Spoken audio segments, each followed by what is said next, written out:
It's time to talk about the Jays. The duo looks like they are finally back in 2024. So welcome into Celtics Today by Chat Sports. I am your host, Allie Barefoot, and I know you guys see that score right here below me.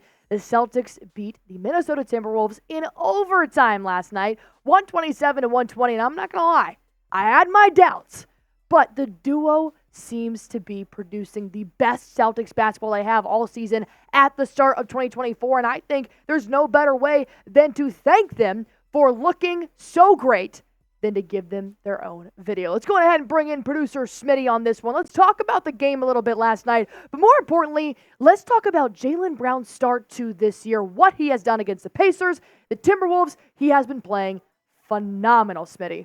Absolutely. I mean, you talk about a guy who really kickstarts things for this Boston Celtics team. He's shooting 56% from the field in first quarters this season. That's among the NBA's elite. He averages among the NBA's most points in the first quarter, and he had 15 in the opening period tonight. He was unbelievable. He was the engine that actually kept things going for the Celtics when they had offensive lulls throughout the first, second, third, and fourth quarters. It was really only until the end of the game that Boston really came back in this thing and just took it over in a sense. JB has hand in that as well, but he was the engine that kept things going all night.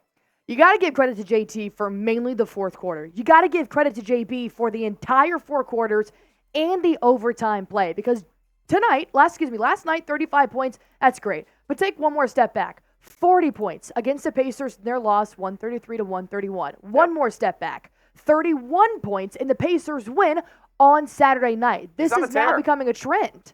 I like it, and I think that there's got to give some credit to JT, but he didn't play against the Pacers last game with that injury, so JB stepped up. But now JT's back, and JB kept the pace going for the entire four quarters, and I think the 11 rebounds is fantastic as well. We all know JT cleans the glass, but if JB can join in that too and have double digits and rebounds and do a double-double, I'm here for it. I absolutely agree. And the detractors always love to say that the two can't play with each other. Well, they showed that they can tonight, because not only does Jaylen Brown have 75 points over his last two games, the last two games that this man has played, he's got 83. 45 tonight. Shout out to MJ for a little Quattro Cinco tonight from Jayson Tatum. What a game, what a performance down the stretch from JT. He wasn't super active in the first half, but boy, did he make an impact late in this one. You know when you see Tatum stank face? You know when he gets so mad at himself that he just wants to unleash it on the other team? That's my favorite Tatum. The fact that he single-handedly, and I'll give credit to other players here, but I want to say single-handedly beat the Timberwolves in overtime because it was the JT show. Of course, that's not how it actually played out, but that's how it felt. It felt like JT took a hold of his ball team, and he gave me an MVP type of performance against the number one team in the Western Conference. This was no Joe Schmo team. He popped off, and he deserved it. Absolutely. And, I mean, there were times during this game where the offense stalled a bit, and the Celtics were taking bad jumpers early in the shot clock.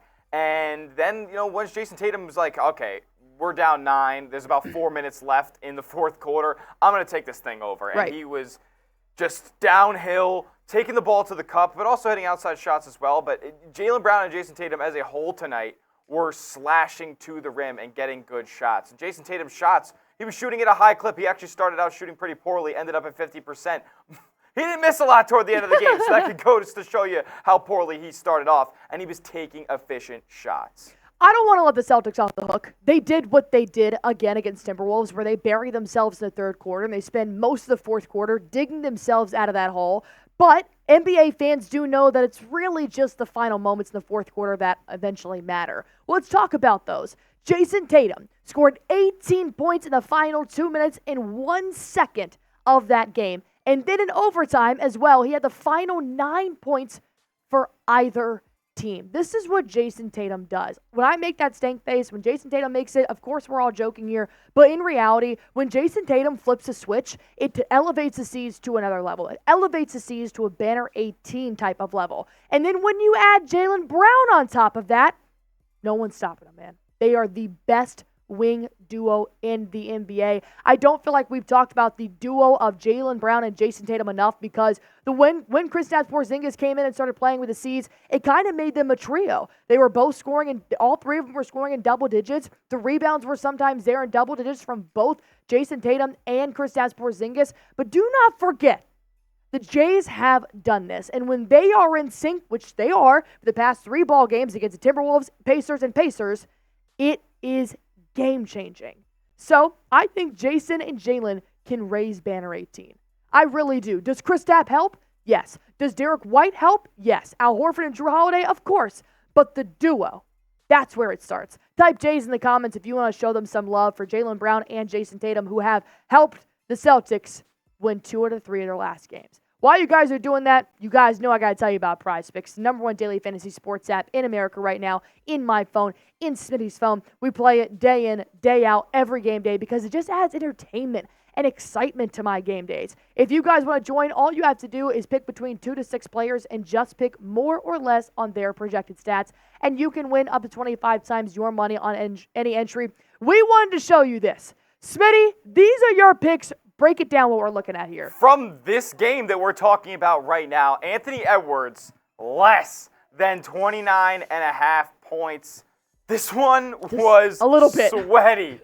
I mean, he had 27 points toward the end of the fourth quarter, where the Celtics initially almost won this game again, by the way. They crawled back and led in the closing seconds of that fourth quarter. Anthony Edwards hit 2 free throws to give himself 29, tying the game up, and then going into overtime. I thought I was screwed. He puts up a donut in extra time.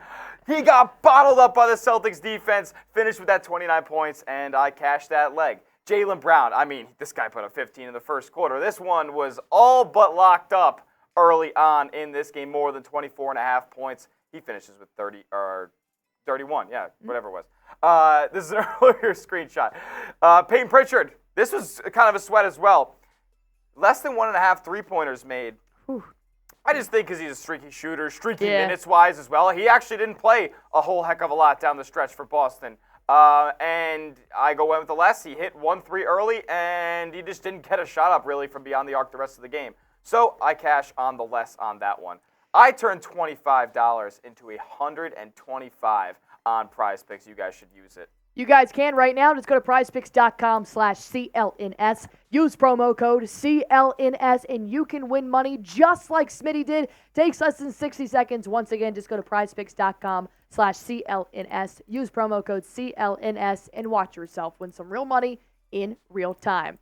Like I said, you got to give credit here to the duo, but I think at some point you got to also talk about Kristaps Porzingis because when he doesn't play, there is an absence there. I love Al Horford. Luke Cornett is starting to show some life as well, but you still need Kristaps. Offensive lows versus Minnesota prove Boston still needs Porzingis' element on offense. However, I said this to Smitty. I said I liked Al Horford's size going up against Cat, but there's something about a 7'3" center in the league that can shoot threes that spaces out an offense like none other. It draws the defense in to allow more opportunities for Jrue, for Derek, for Jayson, for Jaylen. So when Kristaps isn't there, you can see it. He just makes life easier. 7'3" guy can shoot from 35 feet. I mean, what is there not to like? Everybody knows what Kristaps Porzingis is capable of doing. It's just the matter of him being on the floor and being available for this team to succeed. They won without him tonight, but it was a gritty, grinded-out win. Now they have to get on a plane to go to Milwaukee tomorrow, and Kristaps Porzingis is going to play. We're going to talk about that in just a second. But they're tired now. They got to get on a plane. Right. They went into overtime, and now they got to go play Giannis and Dame Lillard tomorrow. Not an easy game. Now, granted, they rest Kristaps Porzingis tonight. That saves him. But maybe, you balance things out a little bit by inserting him into the lineup tonight. Maybe you win this game a little bit easier than you rest your guys late in the game, and you don't have to worry about it as much heading into Milwaukee tomorrow. Well, thankfully, I think you worry about the game in front of you. That's all I'm saying. I get it. Thankfully, Joe Mazzulla did give us an update on Kristaps Porzingis. He did sit for potential rest against Timberwolves. They did say that it was his knee, but Joe Mazzulla said that he expects Kristaps Porzingis to play and is not concerned about him. Once again, we see this. We already know. You guys can go check out our video we put out a few days ago. January is a very, very tough month for the Boston Celtics. This is not a surprise that they decided to sit Kristaps against the number one team in the West. So they're going to go up against the Bucks tomorrow night, which is going to be another tough matchup. But speaking of going up against the Bucks, that's a great segue into speaking about the former Buck, now on the Celtics, Jrue Holiday. So I wanted to kind of transition this Porzingis into Jrue Holiday thing is look at Jrue Holiday's numbers tonight. It's not the best. It's not the best. And a lot of weight was put on his shoulders offensively to go and hit shots, and he did not do that until the closing seconds when he did come up very clutch. Yes. He came up very clutch. Give cookies where you get cookies. But I was mad at Jrue Holiday for a lot of this basketball game, man. He was not good. It was not. On the offensive end. It was not a happy holidays. It was not. It wasn't.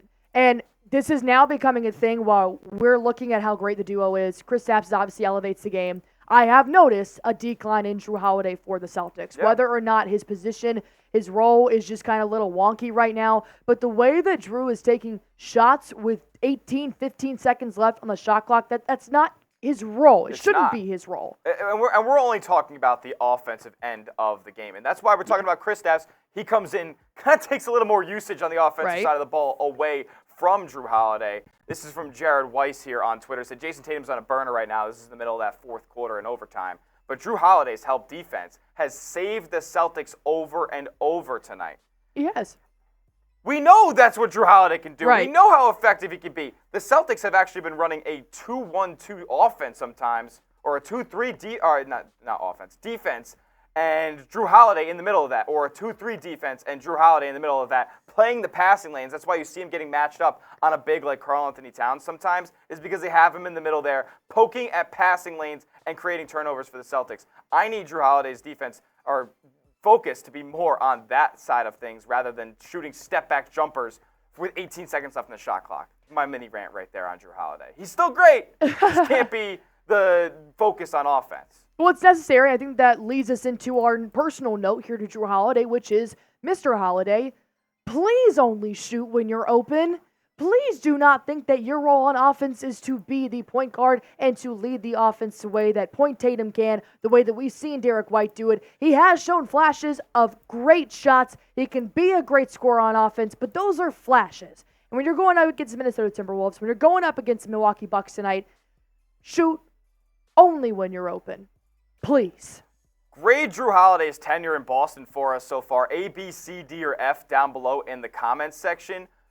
I've seen a lot of people on Twitter not particularly like Jrue Holiday on more nights than I'd like to see on Twitter. So let us know how you think. Allie, what would you go with? I think I'd go with probably a B right now because of how great he's been defensively and his limitations on the offensive end. See, I'm going to give him a C. I think those limitations on offense are bringing down his defensive ways. I think when you have a player like Derek White, who has been a star on defense, is now starting to find his own rhythm in this offense, I think you take a play out of Derek White's book, Jrue Holiday, and that's why I give him a C, is that defensively, a king. Love it. Chef's kiss. Offensively, it's bringing him down a little bit because I'm getting more frustrated with his game because I watch him on offense.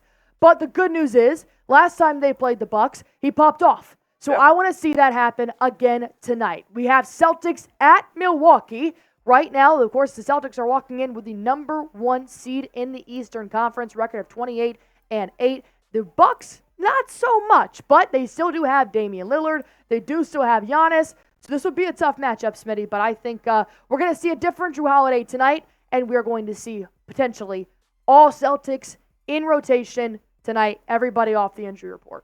This is the matchup that people thought about all offseason. We're talking about Eastern Conference Finals. This is all Celtics Bucks with, Goliaths going at it there in the East. Jrue Holiday needs to bring his A game tomorrow. Kristaps Porzingis better bring his A game tomorrow. If you're resting, bro, I can't be having that. He had a monster game against Milwaukee last time, so I'm very excited to see what he can bring to the table. And this is going to be a great basketball game. We are going to be live for it as well, so stick around at Celtics Today for that and join us later today. 7 p.m. Eastern time tonight. We're going to go live. So if you guys haven't already, go on ahead and hit that subscribe button so that you guys can join us tonight. You get notifications turned on for when we go live. We had a great night last night for the Minnesota Timberwolves. Let's keep it going tonight. Hit that sub button on Celtics Today and join us.